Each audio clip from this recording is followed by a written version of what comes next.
Hi, knee replacement recovery, those first 2 weeks are painful. And when a surgeon says painful, they usually mean it. Sometimes surprisingly so. That said, you will turn a corner at 4 to 6 weeks. So hang in there.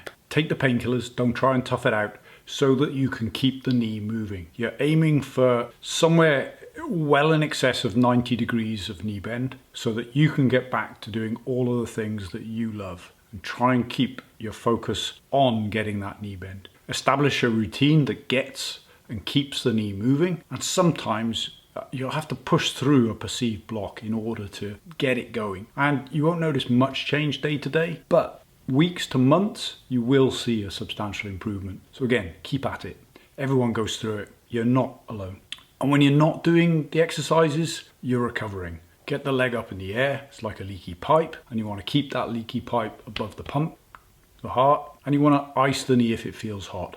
Okay, 15 minutes on, 15 minutes off through a tea towel so that you're cooling down that inflammation. So you're doing the exercises to get that good outcome, but it's also going to inflame the knee, so you need that rest, recovery, and ice to quieten down that inflammation. And do as much as you can, okay, in both ways.